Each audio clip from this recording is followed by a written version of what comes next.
Now let's feed a model to the second dataset. And again, the first thing we need to do is create a TD object for this dataset. So let's call it data TD2 and use the create TD function. The first thing we need to put there is the data, the name of the dataset, data2, and then genotype. If you don't remember the name of the columns, we can again use the stir function. Let's see. So the genotype is the GID column. Okay, it's GID, and then trial is just trial rep ID. So we have a column replicates column where we have two replicates, and row coordinate is just row, and column coordinate is called column.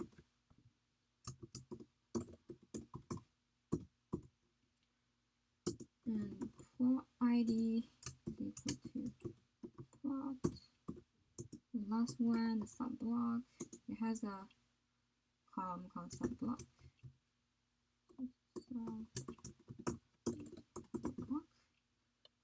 Okay, everything looks good. And let's run it. Okay, so we have created a TD object for the second data set, and it has 9 elements because this data set contains 9 trials. Okay?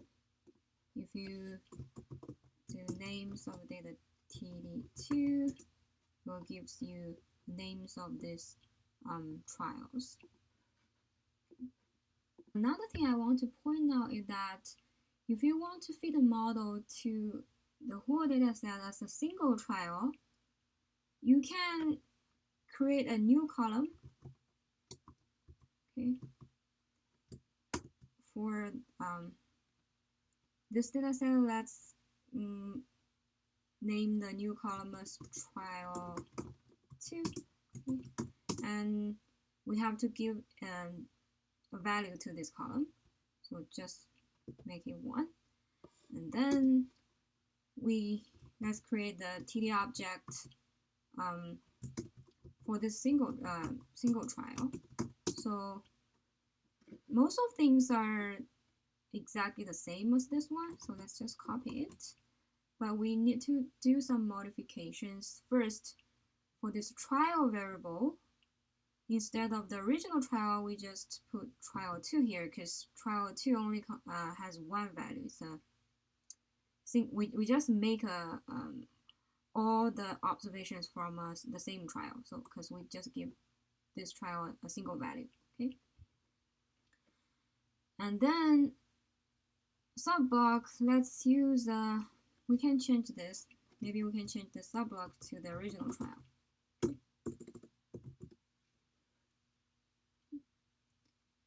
And that's it. Let's draw it. So the trial 2.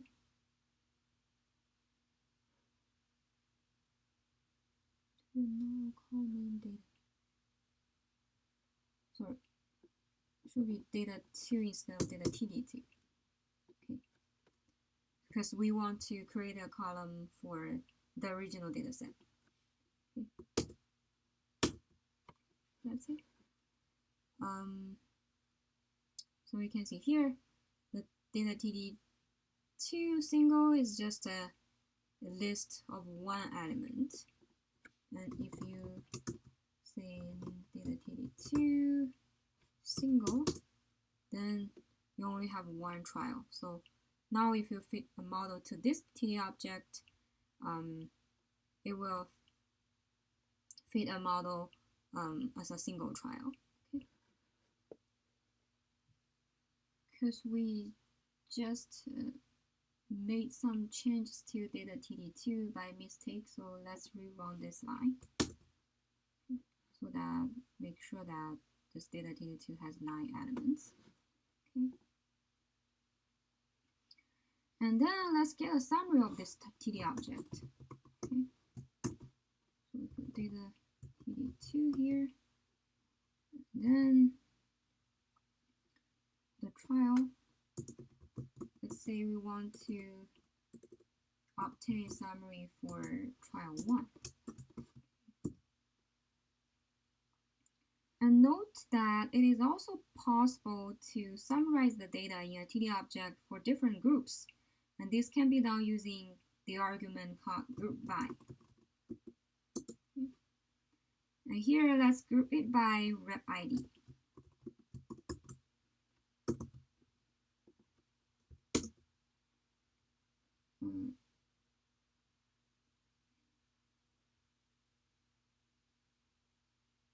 Okay, so in addition to trial, we have to specify the trace. Okay. So the trace is the yield variable.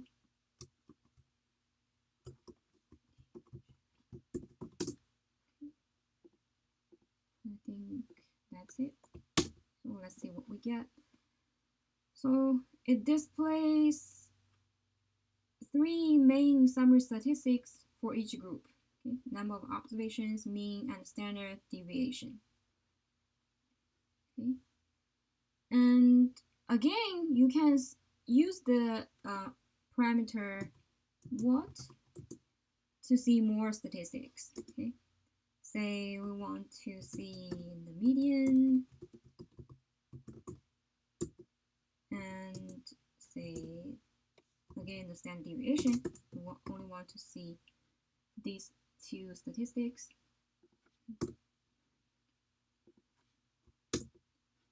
And then it will only give you the median and the standard deviation for each group. Okay. And next, let's make a plot for this object. Okay. First, the layout. Okay. 2 trials equal to, say again the first trial, and let's set the color subblock equal to true so that different subblocks will be displayed in different colors.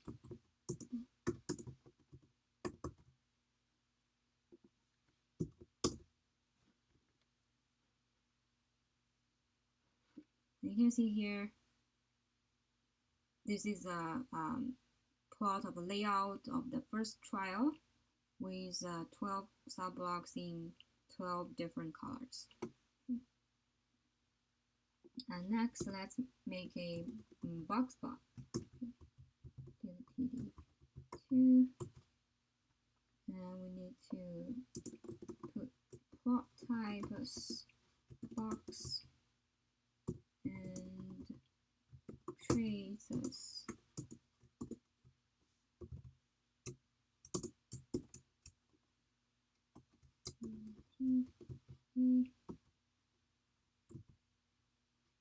and there is another argument we can put here, which is called color trial by. And this argument does the similar things as this group by does. Okay?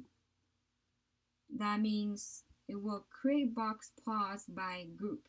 Okay? For example, if we have data from multiple years, and then we can group it by year. But for this data set, let's group it again by rep ID. Let's see what we get. Okay. You can see we have these side-by-side box plots for each of the 9 trials. And for the 2 replicates, they are displayed in 2 different colors, red and blue. And next, let's feed a model to this data set because we already have this TD object available. Okay. Let's call it model 2.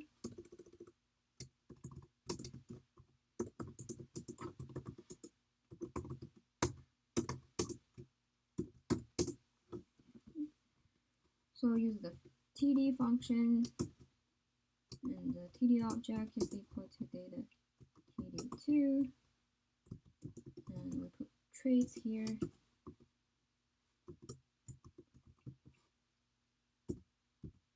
And since this dataset comes from an experiment with resolvable row column design, so we set design to be res.row column. Okay. Design equal to res.row column, because the corresponding code for the resolvable row column design is here, res.row column. And instead of using Spats as the engine, let's now use ASRIMO. Okay. Remember, we have 3 different engines: Spats, ASRIMO, and LME4. So for this one, let's use ASRIMO.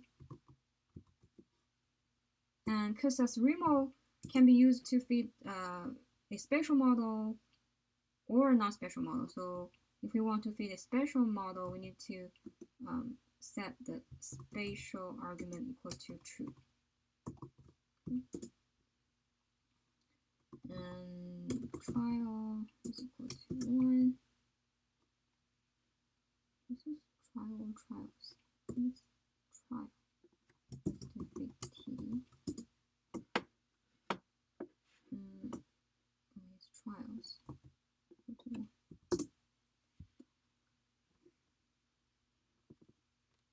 Because ASRIMO takes a long time to get the result, so let's just feed the model to a single trial instead of feed a model to this to each of the 9 trials. Okay. And when we use ASRIMO to fit a model, 7 models are fitted, and the best model is chosen based on a goodness of fit criterion, either AIC or BIC. And this criterion can be specified using the control parameter. Okay. So the control is equal to list criterion. So let's use BIC in this case. And again, let's fit a model with the genotype as fixed effect.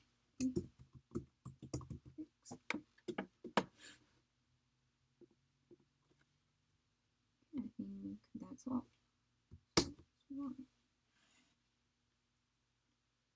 So after we get the fit model, we can again use the summary function to see the summary of this model. Okay, summary of model 2. So let's again take a look at the 5 best genotypes.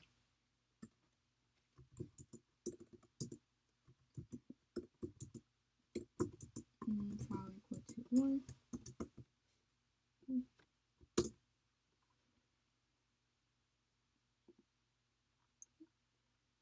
And again, you can see the 5 best genotypes with their rules and standard deviation.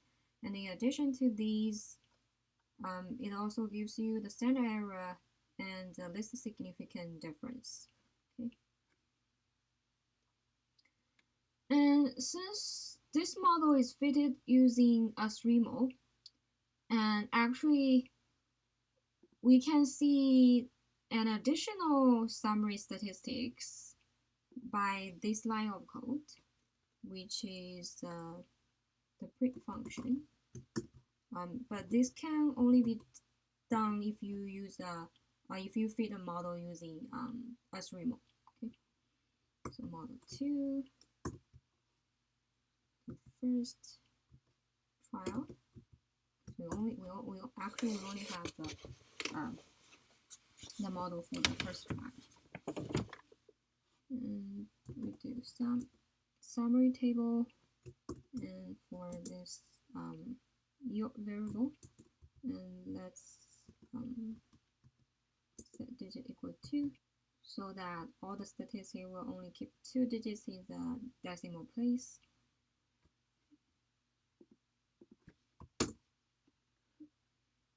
Here you can see all the 7 fitted models and the best model are stored in the output together with a summary table with details on the fitted models.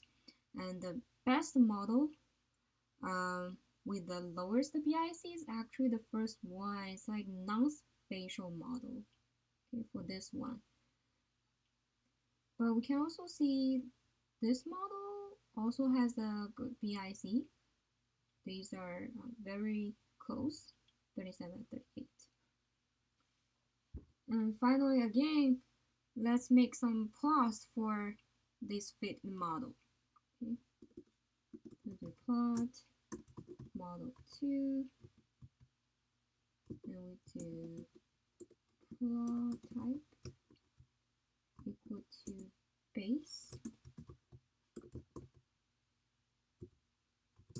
and trials equal to 1. Okay.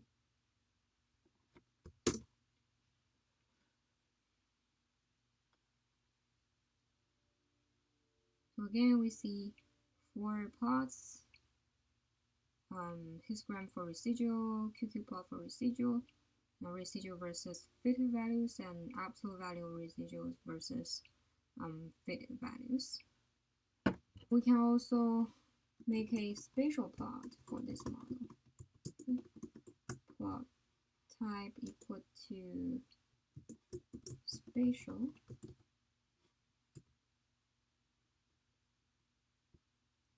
and trials equal to 1.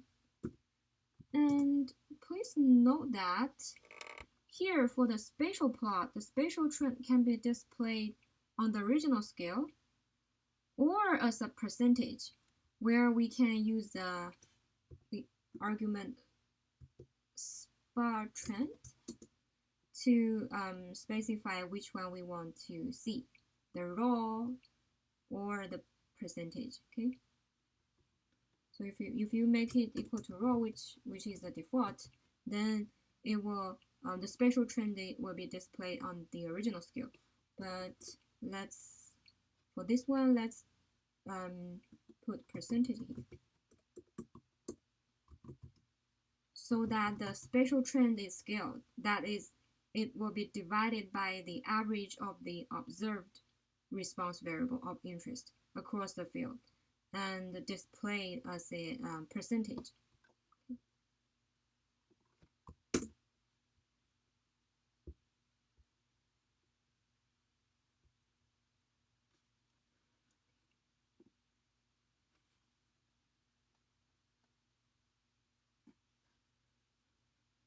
So again, we now we only have 5 plots because remember, for the first data set we use the SPATS as the engine to feed the model, so we get an extra plot which is the fitted trend. Okay, but for this one we don't have that plot. And again, this histogram of the blue seems like it is actually the histogram for the residuals.